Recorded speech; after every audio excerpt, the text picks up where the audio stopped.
Greetings, I am Toglin, Hell's Harlequin, but you may call me Tog. Today, we're gonna learn about crystals.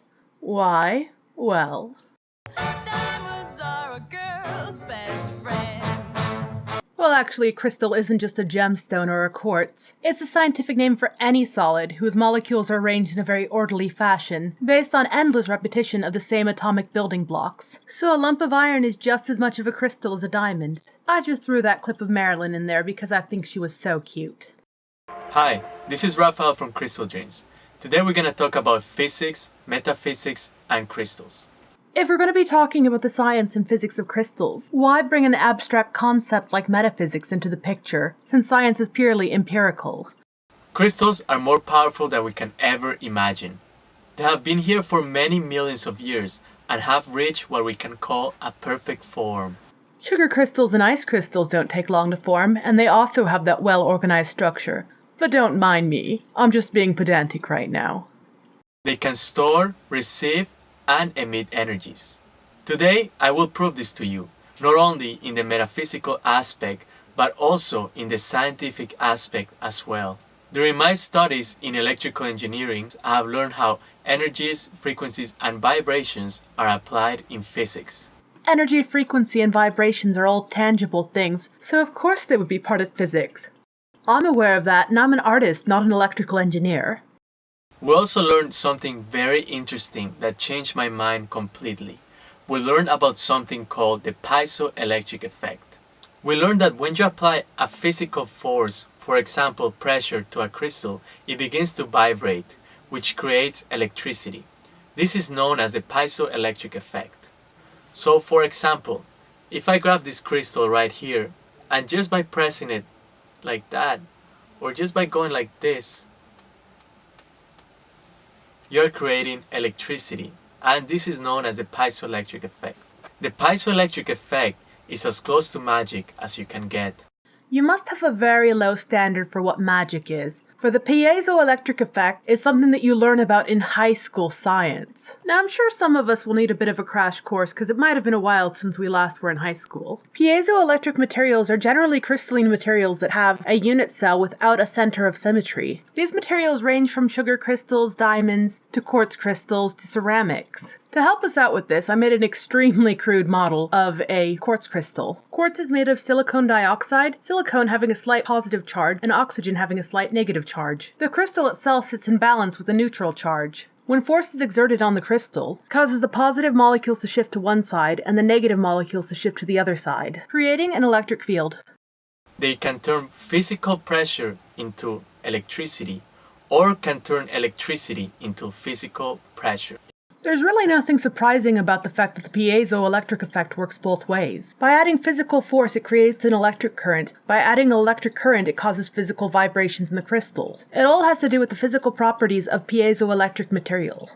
If you want to do this test for yourself, you can use an oscilloscope to see the vibrations, frequencies, and also the electrical voltage that is emitting. A few months ago, I had the chance to go study electrical engineering in Barcelona, Spain. I also learned that when a crystal vibrates, it creates an electrical circuit. The crystal creates components such as a resistor, a coil, and a capacitor. What do you mean the crystal creates a coil? It creates an electric field, but I feel like you're misrepresenting on how it exactly does that. This electrical filter created by the crystal can be used as a filter for radio frequency waves. This might sound a little confusing at first, but when you analyze it and understand it, you can clearly see how powerful crystals really are. Crystals are essential to the functioning of our modern technology because they're able to emit stable and accurate signals. That's because a lot of crystalline materials can conduct energy with a low rate of thermal expansion. For example, garena and pyrite can be used to create radio receivers that don't rely on batteries. In the 1960s, ruby was used in the first laser ever invented, and it is still used today to focus and concentrate energy. Most of our modern technology have crystals in them. For example, computers and cell phones have silicon in them, which is a natural chemical element. Perhaps one of the most interesting crystals in physics and metaphysics is the clear quartz. After I researched this crystal, I always carry one with me all of the time. It became my favorite gemstone. I still don't understand what the science of crystals has to do with metaphysics. But when it comes to gemstones, I do prefer the quartz family as well. My favorites are tiger's eye, smoky quartz, and jaspers. But those are all simply just for aesthetic reasons. Quartz is used in watches and clocks to help them tell the time. It helps to stabilize and regulate the flow of energy. The clear quartz can stabilize radio frequencies between two radio stations, so they don't interfere with each other. The crystal is able to clear all the noise from the signal, making it smoother, more precise, more accurate, and more stable. This part is very important because you can clearly see the connection between physics and the metaphysics. Crystals are used in science, therefore they're metaphysical? That doesn't make any sense! Does not compute. Does not compute. Does not compute. So for example, imagine there is a radio station here and there is another radio station here. So when the two radio stations are trying to communicate with each other, the signals, they go in sinus waves. And when there is too much noise, the signals go like that. And that creates noise. So there is a lot of interference between the two radio stations. So what the scientists discovered that by using a little small thing like this, a clear quartz, as soon as they use it in one radio station, the signals, they go like this. Perfectly sinus waves. Quartz's ability to filter out radio signals actually was discovered in the late 1930s, so it's by no means a new phenomenon. There's also nothing overtly special or miraculous about a quartz filter. It's simply an electronic sound filter with quartz cut in certain ways, so they can better resonate sound frequencies. If crystals have such an impact on physics, imagine what it does to a person. We're constantly emitting energies, signals, and frequencies through our thoughts. Whether you're aware of them or not, it doesn't matter. You're still emitting those energies. We all have brainwaves and we have electrical impulses in our head, but sadly I don't necessarily think that's what you mean by your statement. So a clear quartz can intensify and stabilize the frequencies that you're emitting. If you think negative all of the time, you will attract those frequencies into your life. If you think positive, you will create a higher quality frequency and you will be able to materialize your thoughts. Everything you just said makes absolutely no sense. Even if our thoughts did rely on these magical frequencies, how would having a chunk of rock in your pocket make any difference whatsoever? Putting a big chunk of quartz on top of your radio isn't going to help you pick up more stations either. That's just not how these things work. Quartz crystals have very interesting practical applications, as well as they're very pretty, but just carrying one around isn't going to do anything. This is not metaphysics, it's also physics. You keep using the word. I do not think it means what you think it means.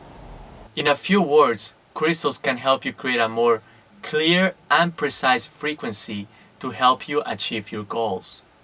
I hope you're aware that humans work very differently from radio stations. I'm sure you have heard of Nikola Tesla. Tesla was a famous electrical engineer in the 20th century. He believed in the power of crystals as well. During his lifetime, Tesla talked many times about his admiration for crystals. He said, "In a crystal, we have the clear evidence of the existence of a formative life principle. And even though we cannot understand the life of a crystal, it is nonetheless a living being." Nikola Tesla was absolutely brilliant, but he was born in the 1850s, so I'm not too surprised that he had some strange notions. Another interesting quote from Tesla was, "If you want to understand the universe, think of terms of energy, frequency, and vibrations." In the scientific sense, that is not an inaccurate quote. However, I get the feeling that you're going to misrepresent it.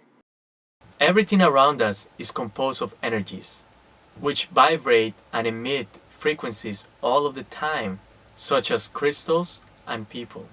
Those vibrations, frequencies, and energies that exist in physics also exist in the metaphysical world. What do you even mean by the metaphysical world? From what I understand about metaphysics, which I will admit isn't much, Metaphysics is a branch of philosophy that asks abstract questions about reality. Though the answer to metaphysics may lie beyond reality, the metaphysical and the physical do not lie within separate realities. Now, what do I mean by that? Well, metaphysics asks questions like, does the world exist outside our mind, and what is exactly the nature of reality? So speaking of the metaphysical as if it's something tangible, is just simply nonsensical. You can use those energies around you to create your own reality, to reach a frequency that you always wanted. You have the power to control those energies just by changing your thoughts.